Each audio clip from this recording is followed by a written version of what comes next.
Bienvenidas y bienvenidos a un nuevo programa de Punto Género, un punto de encuentro para acercarte los temas que se debaten en el Congreso desde una mirada de género. Así te presentamos el programa.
Hoy en Punto Género, programa especial recordando cuando hablamos de la discriminación en el fútbol femenino. La selección argentina de fútbol femenino acaba de lograr una victoria histórica que le permitirá participar en el próximo Mundial de Francia 2019. En un repechaje contra Panamá, 15.000 espectadores alentaron con un pañuelazo a favor de la legalización del aborto y un cancionero feminista, provocando lo inesperable, que el movimiento de mujeres se apropie con pasión del fútbol local. La selección participó tan solo de 2 Copas del Mundo y hacía 12 años que no lograba clasificar. Esta victoria se da luego de un año de reclamos en el que hicieron un paro porque la AFA había incumplido con el pago de los viáticos prometidos. Las jugadoras solo percibían 140 pesos por jornada de entrenamiento para trasladarse hasta el predio de Ezeiza, donde además les impedían utilizar las canchas de césped natural. No podían ni siquiera hospedarse en las mismas instalaciones que los varones. Todavía no lograron la paridad salarial, como sí lo hicieron Holanda, Nueva Zelanda y Noruega, pero ahora conquistaron las canchas. Ya no les limitan el uso del predio de Ezeiza y demostraron que el fútbol es de todos, de todas y de todes. Que las mujeres también son capaces de llenar estadios, de jugar partidos televisados, de gambetear y meter un gol, porque cuando juegan en equipo son mundiales. Lindísimo tema para hablar hoy en Punto Género. Y nuestra invitada es Lucila Sandoval, que es una histórica del fútbol en la Argentina. Seguramente no la conocés porque muy poco se ha visibilizado el fútbol femenino y recién ahora, decía yo, está saliendo más o menos del closet. ¿Cómo estás, Lucila? Hola, buenas tardes, Mariana. ¿Bien? Bien, bien. Feliz con todo lo que está pasando. Sí. Bueno, vamos a contar un poquito de tu historia. ¿Cuándo empezaste a jugar al fútbol? Y como todas empezamos de muy chica a jugar con los varones que nos permitían, y también tenemos un denominador común en todas las jugadoras de mi generación y las mayores, nunca nos regalaban una pelota. Que nos regalaban muñecas. Muñecas, y claro. Las pobres muñecas eran decapitadas porque jugábamos la pelota con la cabeza de la muñeca. Era lo que teníamos al alcance.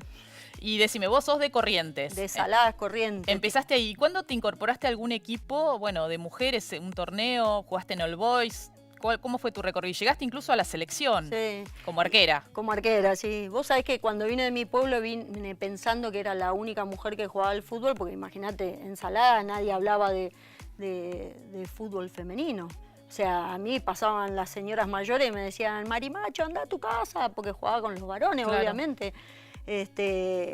Y cuando un día estábamos en un bar donde trabajaba el novio de una amiga y justo llegó un ex jugador de Colón, que no me acuerdo el nombre, pobre, y me dijo, y le conté que jugaba en el campo, entonces me dice, mi amigo es el técnico del Boys.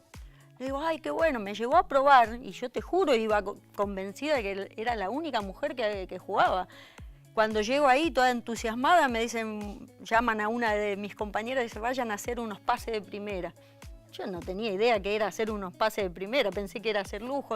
Y bueno, ahí me di cuenta que era malísima, que el Maradona que pensé que era, no. Con suerte terminé en el arco gracias al preparador físico que vio en mí las ganas de entrenar, las ganas de superarme y llegar a como dé. ¿Y eso en qué año era más o menos? Eso fue en el 88. Donde todavía no existía el torneo oficial de AFA, era la Asociación Argentina del Fútbol Femenino, creado por una gran dirigente pionera como la señora Nils Antune, que ya no está, a la cual le agradecemos todo ese paso del potrero a un torneo organizado. AFA absorbió todo lo que ella había organizado y bueno, ahí nació AFA, ¿no? Pero siempre fue a pulmón, ¿no? Porque incluso las mejores jugadoras que uno podría decir en los torneos, hoy hay 2 torneos, hay una A y una B. En la A hay 16 equipos, en la B hay 2 zonas con 22 equipos.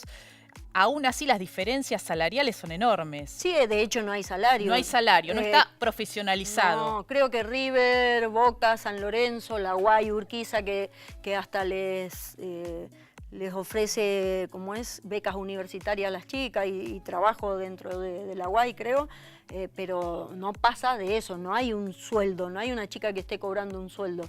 Y después mucho de lo pasa en los clubes chicos que nosotras las jugadoras pagamos una cuota, a mí no me ha pasado nunca, y cuando llegué a excursionista teníamos que pagar una cuota por jugar. Hacerse socia, porque el club no podía, la cancha que tenía, que le habían hecho pasto sintético, obviamente la empresa que hizo el pasto sintético alquilaba las canchas. Claro. Entonces era como que una vez a la semana nos dejaba 2 horas de entrenamiento y eso había que cubrir. Y así incluso pasa en muchos clubes claro, chicos, el micro, la indumentaria, o sea, Sí. recién ahora, bueno, las chicas de la selección, las chicas, uno lo dice cariñosamente, sí, ¿no? pero Las las jugadoras aún así han llegado este año cuando estuvieron en Chile jugando la Copa América, tuvieron que hacer esa foto con Del las manitos, topollillo, claro, a lo Riquelme, ¿no? Para que las escuchen porque habían llegado después de 1 año y medio no tener entrenador, con un mínimo viático que no les alcanzaba para nada, ni siquiera les proveían de la indumentaria, ¿no? Sí, la indumentaria creo que la tenía, porque la ropa de la selección siempre hay, pero el tema es el viático. Imagínense, esta generación actual, la mayoría son profesionales. Hay 11 jugadoras argentinas que juegan en el exterior. En el exterior, sí. Pero las que están acá son profesionales, hay abogada, hay arquitecta, hay contadora, qué sé yo, hay de todo. Y para ir a entrenar al predio de Seiza necesitas mínimamente salir a las 12 de tu trabajo. Perdés medio día de trabajo. ¿Cómo recuperás eso con 140 pesos de viático? Imposible. Imposible. En la época que yo estaba en la selección, entrenábamos en el CENAR. Nos daban 10 pesos de viático. Tomarme un taxi desde mi trabajo para llegar a entrenar me salía 12, ya perdía. Pero bueno, con tal de estar, hacíamos ese sacrificio. Pero entrenábamos a la tarde, estas chicas entrenan a las 3 de la tarde, de sus trabajos mínimos se tienen que ir a las 12. Y aparte es la selección nacional, en Dinamarca, hay varias selecciones en el mundo que los mismos hombres de la selección pidieron que las chicas ganen lo mismo. En Noruega, por ejemplo. Sí, eso lo veíamos parece... en el informe del comienzo, Suecia, Noruega, Nueva Zelanda. Claro, y yo digo, qué lindo sería, o sea, nadie queremos meternos con la plata de nadie, pero yo digo, esos viáticos que los chicos de la selección cobran por venir a jugar, digo, yo se los donaría, o sea, yo que no soy materialista, se los donaría para que le paguen un sueldo a las chicas. Sí, porque la diferencia es abismal. Estamos hablando de sueldos en el fútbol. De millones. De millones, ¿no? Ni nos entran en la cabeza, de dólares además, frente a estas como chiquitaje, ¿no? Porque es... Bueno, nada, es un nada, vuelto. No alcanza, y menos en este contexto de ajuste e inflación. Vos tuviste un gesto muy, muy interesante que es el de recuperar a las pioneras, porque es cierto que este año descubrimos muchas y muchos que no lo sabíamos, la historia de ese primer seleccionado que fue en el 71 a México a jugar. Claro, vos sabés que yo siempre trato de meterle en la cabeza todo que ahora clasificamos a nuestro 4.º mundial, no al 3.º, al 4.º, porque en 1971 fue nuestra primera selección mundialista. Y se está trabajando para que desde FIFA, ya hay trabajos avanzados, que FIFA reconozca al Mundial del 70 y el Mundial del 71 como los primeros mundiales. Y bueno, esa obsesión que yo tengo desde el 88 me llevó que en el 2016, cuando me retiré en excursionista, dije, bueno, es el momento de rescatar la historia, porque nadie, pero nadie, hasta Salvador Estumbo, que fue 25 años el presidente de fútbol femenino de AFA, se quedó helado. ¿Cómo? ¿Hubo un mundial en el 71? Vimos unas fotos hermosas de la entrada de esas jugadoras a la cancha, del festejo. Contanos un poco, bueno, vos armaste ahora Pioneras, ¿no? Las Pioneras, que es esta recuperación histórica de las jugadoras. ¿Qué edades tienen ahora? Y mirá, el mayor exponente que tenemos es Betty García, la número 9 de esa selección, la subcapitana del equipo.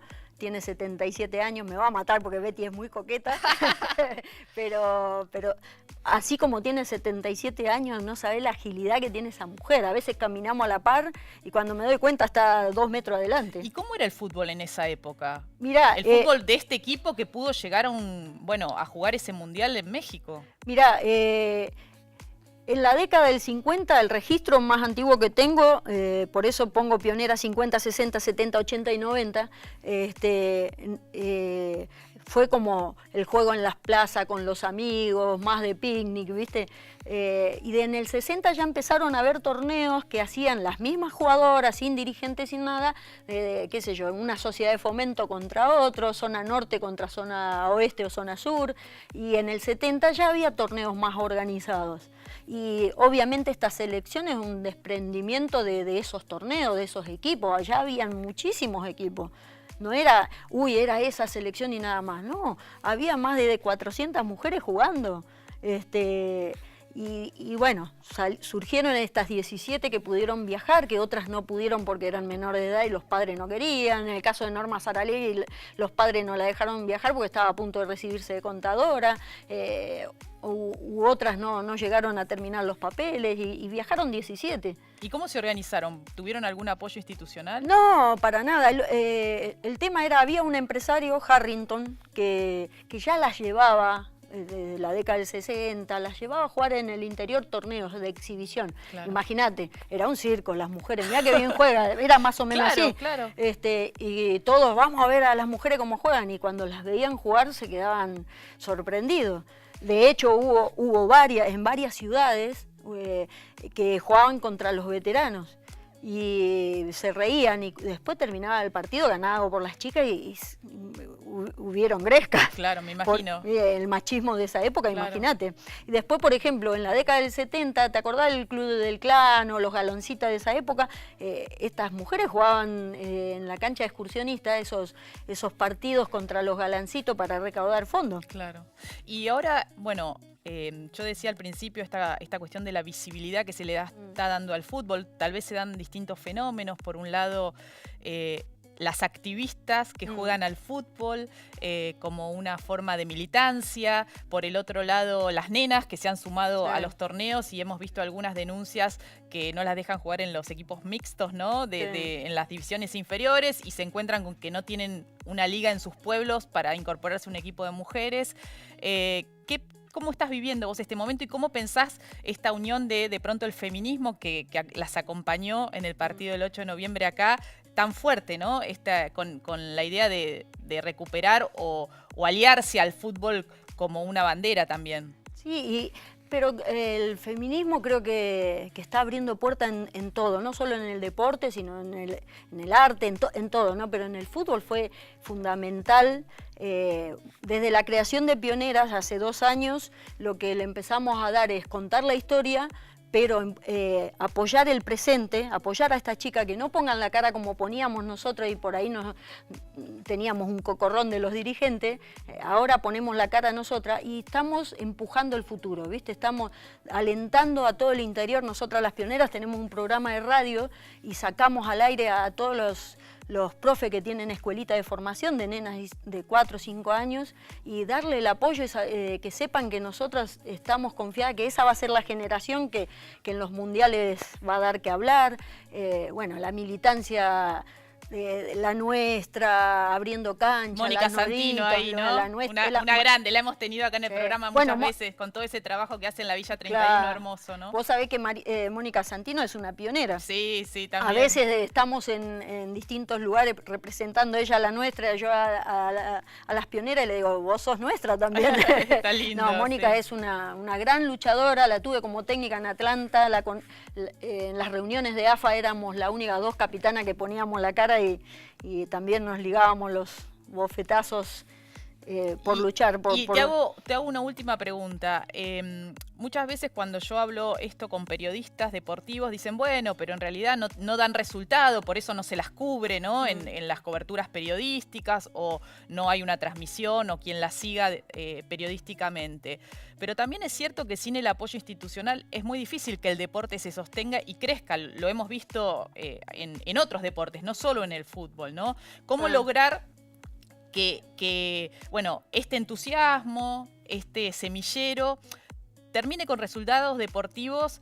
Obviamente no es lo importante, ¿no? Uno siempre promueve el deporte por la idea de competir, pero cuando se habla de profesionalismo sí se exigen resultados, ¿no? Entonces, ¿cómo pensás que se tiene que lograr para que efectivamente, el fútbol argentino de mujeres se destaque como deporte en las ligas? Yo creo que se va a ir logrando con el trabajo que se está haciendo, de cambiar la mentalidad de los dirigentes. Hay muchos dirigentes que se están ayornando a la época. El fútbol femenino es el deporte del siglo XXI. Así ya hace como 10 años que lo han nombrado así, ya estamos en el siglo XXI y hay dirigentes todavía que, viste, les cuesta ceder espacios. Hay mucho machismo. Sí, en el periodismo, vos decías, esta selección es la primera que fue transmitida. Mirá, en la década del 90 nosotros nos televisaba Teis Sport, fútbol de primera, como todos nos mandaban al canal de la mujer, no lo veía nadie, claro. El canal de la mujer no lo veía nadie. Después, las selecciones del Mundial 2003, por ejemplo, lo transmitía Teis Sport. Los periodistas que los transmitían se burlaban todo el tiempo porque perdíamos 11-0. Yo decía, ¿no saben el sacrificio que hay detrás de esas mujeres que fueron a un mundial a jugar contra profesionales y perdíamos? Sí, perdíamos, pero estábamos dando nuestros primeros pasos de mundiales FIFA. Entonces, viste, ese machismo que hay en el periodismo que está empezando a cambiar. ¿Viste? Ya quedan en evidencia los periodistas que todavía son bastante misóginos. Por suerte están cambiando un montón, los dirigentes también, nosotras mismas. Yo creo que el peor machista de la sociedad es la mujer. En los senos familiares es la mujer. Hay la historia de las pioneras, por ejemplo. Hubieron muchas compañeras que han sido expulsadas del seno familiar por elegir el fútbol como deporte. Mirá. Es triste eso. Pero esa fue la realidad. Hoy ya no pasa. Hoy ves que es hermoso ver a un papá, varón, llevar a su nena de 4 o 5 años o a su nena adolescente a un club a jugar. Y vos decís, wow, esto es maravilloso. O, por ejemplo, pasar en un colectivo por esas canchas que se alquilan y ver que de 5 canchas hay 2 que están alquiladas por mujeres. Por ahí no saben jugar, pero están alquiladas por mujeres. Es un espacio que estamos ganando. Lucila, un placer enorme hablar con vos, traernos esta historia, ¿no? Y vamos a seguirla, vamos a seguir el año que viene atentos, ¿no? A la participación. Me gustaría, acá en Diputados se presentó la ley del 21 de agosto, Día de la Futbolista. El 21 de agosto es un sábado, 21 de agosto de 1971, en el Estadio Azteca con 110.000 personas, le ganamos a Inglaterra 4-1.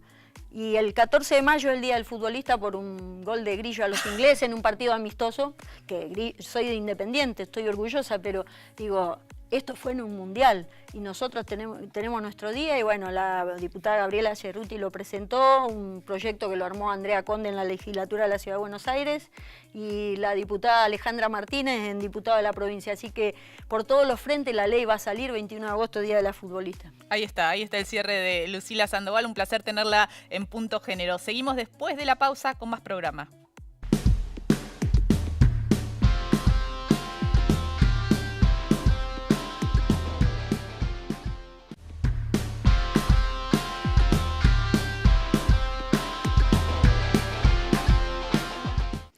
Y seguimos hablando de estereotipos en Punto Género, esta vez de la publicidad. La publicidad influye, genera identidades y provoca necesidades. Cuando es sexista, esas configuraciones aparecen distintas para niños y niñas, para mujeres y hombres, reproduciendo una imagen de la vida ficticia, binaria, e invisibilizando muchas otras formas de autodeterminación. Una encuesta realizada por la organización Comunicación para la Igualdad revela que la inmensa mayoría de las mujeres argentinas consideran que la publicidad genera estereotipos, reproduce roles que se suponen naturales y los exagera. Esa discriminación puede ser el primer escalón de la violencia de género porque crea expectativas que luego no coinciden con la realidad.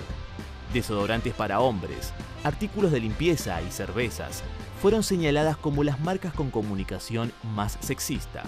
Las mujeres representan más del 70% de las compras que se realizan a nivel mundial. Como mercado, son más grandes que la India y China juntas. Por eso, las marcas se preocupan por generar publicidades y productos orientados a ellas. Algunas agencias comienzan a difundir avisos con conciencia de género, pero a pesar de la gran movilización del movimiento de mujeres, todavía son minoría.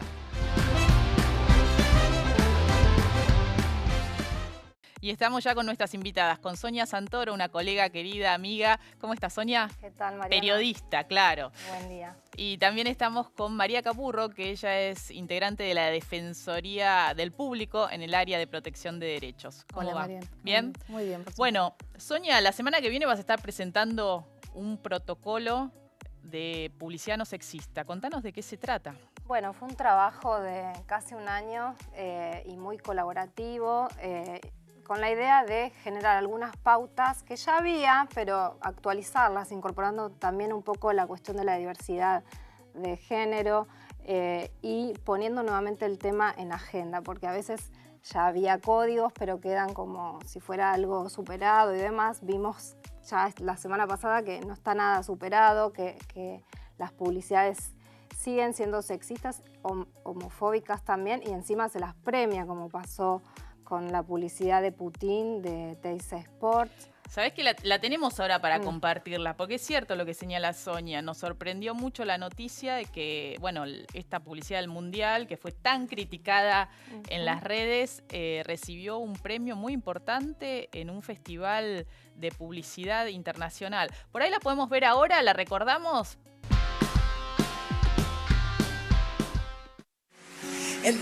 Señor presidente de Rusia, nos hemos enterado de que su país no admite las manifestaciones de amor entre hombres, pues estamos en problemas. Venimos de un lugar donde es común ver a un hombre llorar por otro hombre. Quizás a usted lo espante ver un tipo agachado frente a otro, pero para nosotros es normal. Tan normal como que se revuelquen por el pasto, se paseen con los genitales en el cuello, se tatúen una teta o se desvelen por el sudor ajeno. Quizás para hombres duros como usted sean difíciles de entender algunos gestos de amor. No, ahí estaba parte de la publicidad esta que fue tan criticada en las redes que de alguna forma funciona como un mecanismo de, bueno, de alerta, ¿no? Y por el otro lado recibe un premio en un festival. Vos publicabas en esta semana la noticia, ¿no?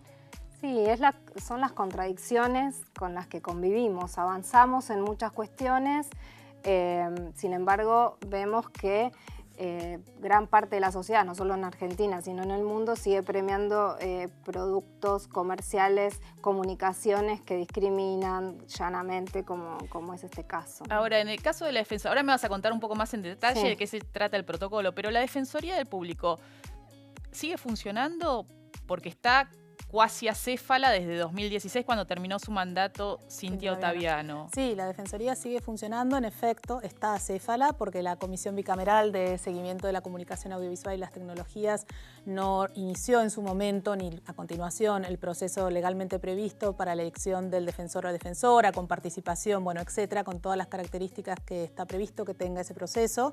No obstante lo cual, autorizó a la doctora María José Gembe, la titular actual de la Defensoría, en esa autorización a poder seguir funcionando durante este tiempo, y efectivamente así lo hacemos, canalizando todos los días los reclamos, las denuncias y las consultas del público. Tal es la obligación de la Defensoría por ley. ¿Y reciben denuncias de la audiencia en relación a publicidades? Sí, recibimos denuncias de la audiencia en relación a publicidades desde los inicios de la Defensoría.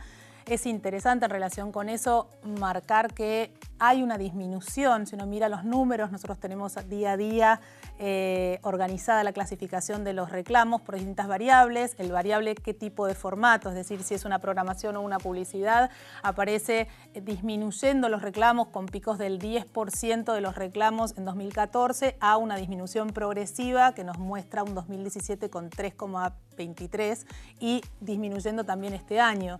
Desde la perspectiva que nosotros miramos esos movimientos de las preocupaciones de las audiencias, hay un cambio que está, digamos, propiciado también por la movilización social que ha habido en los últimos años respecto a este tema, la visibilización de la violencia contra las mujeres, de la violencia simbólica particularmente, que es de la que estamos hablando. Y entonces hay, digamos, mecanismos que han ido funcionando para promover representaciones un poco más plurales, un poco más democráticas y menos estigmatizantes o violentas como las que teníamos al principio de la Defensoría, con campañas muy grandes articuladas en base a la violencia contra las mujeres. Vos, Sonia, tenés la misma mirada. ¿Mejoró un poco en estos, por ahí, 2-3 años? Sí, lo hemos charlado porque María participó, fue de las especialistas que participó en la redacción de este protocolo, así que este tema lo hemos conversado y sí, creo que una de las cuestiones que tal vez hace disminuir también las denuncias es la gran participación o la gran movilización a través de las redes. Las denuncias que son en las redes inmediatamente es caja de resonancia, ¿no? Claro, entonces me parece que eso lo hemos conversado también. Hay este mayor activismo en las redes influye también en que tal vez no se llegue a los organismos. Recuerdo ahora para el Día del Niño, bueno, una cadena extranjera de supermercados que nos sorprendió con una campaña muy sexista, ¿no? Y que inmediatamente, bueno, la tuvieron que levantar y creo que la levantaron, pidieron disculpas, tuvieron que salir y creo que eso es también, uno se pregunta, ¿cómo puede ser posible que algún creativo o creativa se le haya ocurrido? Hay cierto, yo a veces pienso, ¿será a propósito para que se hable más, y por el otro lado es la rápida reacción, ¿no?, que hay de ese filtro que son las redes sociales. Ahora, este protocolo que ustedes impulsan, que van a presentar la semana que viene, ¿hay anuencia de la industria? Porque un punto es que las agencias estén de acuerdo en aplicarlo, ¿no? Bueno, la idea justamente fue que participaran, hubo publicitarios que participaron de esta redacción y bueno, compartieron su mirada, su conocimiento y sus aportes. Obviamente gente que realmente está preocupada porque no está de acuerdo con cómo se están haciendo las cosas hasta el momento. Creo que igual sigue, digamos, todo un trabajo importante para hacer que esto realmente sea apropiado y sea considerado algo que realmente hay que cumplir, ¿no? Me parece que el protocolo tiene una tarea pedagógica, sensibilizadora, informativa. La idea es que llegue a las agencias, obviamente, y también especialmente a las escuelas de publicidad, a las carreras de comunicación, a todas las instancias de formación de los futuros o las futuras publicistas. ¿Qué recepción tienen las agencias en relación a este tema? Cuando ustedes les marcan, bueno, este contenido no va, estas imágenes no van, ¿son receptivas o, bueno, lo hacen porque me lo marca un organismo? Yo creo que hay dos cosas. Lo primero es que, digamos, nuestras marcaciones, para llamarles así, se producen en contextos de diálogo. Nosotros convocamos a hablar sobre los temas, digamos, no es que, digamos, enviamos una nota o una marcación en el aire, sino lo que hacemos es generar un espacio de diálogo en el cual tratamos de entender por qué pasó, qué alertas nos saltaron, quiénes intervinieron. Por ahí muchas veces lo que pasa es si alguien lo advirtió y pasó por arriba y las decisiones de superiores decidieron que pasara por arriba, o lo advirtió el anunciante pero no la agencia. Es decir, nosotros convocamos agencia y anunciante. En el caso de Putin, por supuesto, nos reunimos conjuntamente con Teis Sports y con Mercado Macam, que era la agencia. En ese contexto nosotros hacemos surgir o proponemos que surjan dos cosas. Ese espacio de reflexión, entender qué contexto tenemos hoy para revisar la construcción de sentido de este tipo de piezas, tratar de entender qué surgió en el proceso y que sería interesante retomar para ver qué problemas tienen las publicidades, porque a veces, por más que lo saquen del aire, lo rico de ese momento es decir por qué eso generó la repercusión social que generó. Digamos, porque a veces se saca del aire por una decisión de la denunciante, pero la agencia sigue sosteniendo y de hecho gana premios con Claro. con el spot. Entonces lo interesante de eso es entender por qué problemas tiene ese Y lo tipo de entienden, pieza. digo, siempre se pensó que quienes estábamos de afuera, ¿no? Que las agencias eran como un nicho que quedaba todavía por permeabilizar el feminismo o la perspectiva de género, ¿no? ¿Han entrado creativos con una mirada más renovada en este sentido? Mira, yo tengo que decir que desde el comienzo de la Defensoría, que todas las grandes campañas de estos años han pasado por estos espacios de diálogo. Pensemos en todo lo que es venta de productos cosméticos, limpieza, bueno, todo lo con los que hemos trabajado para generar diálogo y reparación, porque hay piezas que se han modificado a partir de este momento, de este espacio de diálogo, siempre ha recibido buena recepción y han participado estas mesas publicistas, digamos, agencias de publicidad y anunciantes, y nosotros trabajamos con reuniones periódicas con la Cámara Argentina de Anunciantes también para trasladarle las preocupaciones de las audiencias, más como de una manera más general. En general ha habido buena recepción, incluso ha habido modificaciones de algunas campañas, pequeños fragmentos, y ellos lo han decidido en ese espacio. Y vos, Sonia, ¿con qué te encontraste cuando los convocaste para trabajar en este protocolo? Bueno, costó digamos, que se sumaran. Como te decía, se sumaron quienes ya tenían una mirada crítica o quienes dejaron las grandes agencias, que son estas usinas de premios y también publicidades machistas o sexistas, ¿no? Entonces, algunas se apartaron porque no se bancaban los ritmos de trabajo, las directas discriminaciones laborales en cuanto al sueldo o en cuanto al tratamiento. Así que hicieron sus propias agencias. O sea, en general quienes se sumaron estaban un poco ya por fuera y con una mirada crítica de toda la industria. Sí, muchas veces se escucha desde el ámbito publicitario que dicen, bueno, pero no se puede hacer... Las publicidades trabajan con los estereotipos, ¿no? Este es como un argumento fuerte que sostienen muchas veces para decir, bueno, por eso ponemos, no sé, mujeres en la cocina o mujeres haciéndose cargo de las tareas de limpieza y reproducen esas escenas familiares más tradicionales con un solo modelo de familia, que es de las cuestiones más flagrantes que se les plantea, ¿no? ¿Se puede hacer publicidad sin esos estereotipos? Se puede hacer. La publicidad siempre va a trabajar con el estereotipo, digamos, porque tiene que reducir en poco tiempo, ¿no? Y hay una cuestión estereotípica con la que la publicidad va a seguir trabajando. Pero una cosa es un estereotipo lesivo, estigmatizante, violento, discriminatorio, y otra cosa es otro tipo de estereotipos que no lo son. Lo importante es tratar de modificar la situación con esos estereotipos casi reflexivos, diría, de los modelos de familia. Hay algunos elementos que nos permiten, si uno ve publicidades de este año, incluso de marcas de chicles, algunas están planteando, ¿no? Nuevos vínculos socioafectivos, nuevas representaciones de las mujeres, otro lugar. Entonces es posible, o sea, claramente es posible salir de ahí, hay que tener la decisión, digamos, y poder mirar esa posibilidad y lo rico que tiene esa posibilidad y que no tiene ningún, digamos, no afecta, no la se venta. vende menos por eso. Claro, al revés. Claro. Y Sonia, ¿qué destacarías de lo que has visto en relación a los avances, a las buenas prácticas en todo caso? Bueno, participaron del protocolo la empresa Redo, que contó su experiencia, tiene una campaña interesante en gráfica, ¿no? de sus productos, una campaña inclusiva, y lo interesante me parecía... ¿Qué destacas de esa campaña?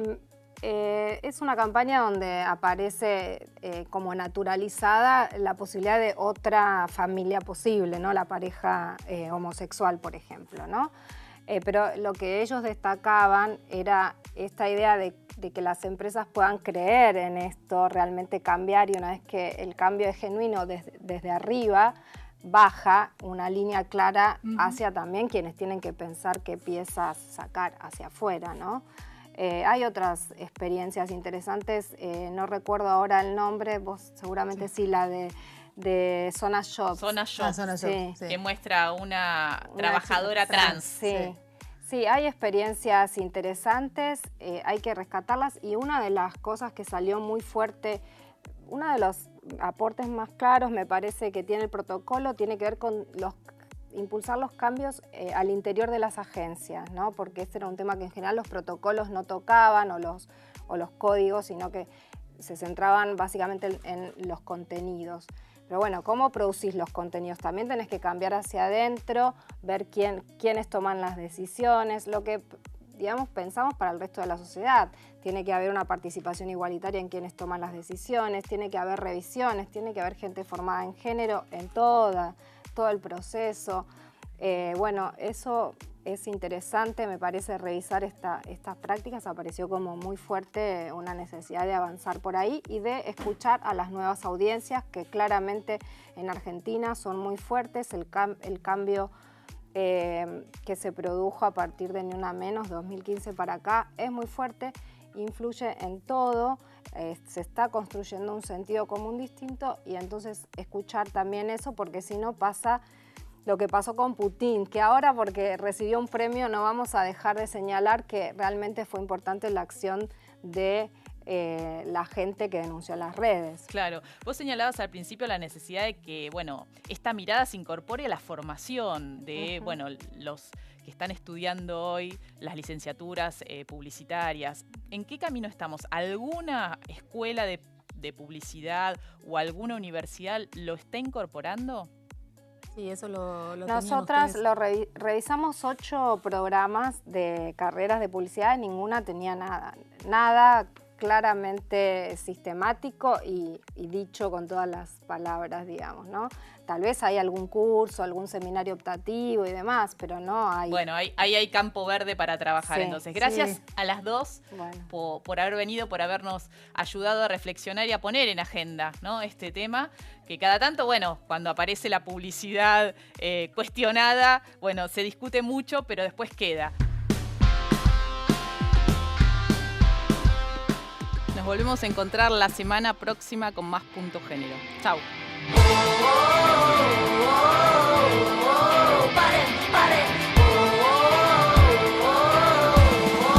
Paren de matar. Salí para el trabajo y no fui.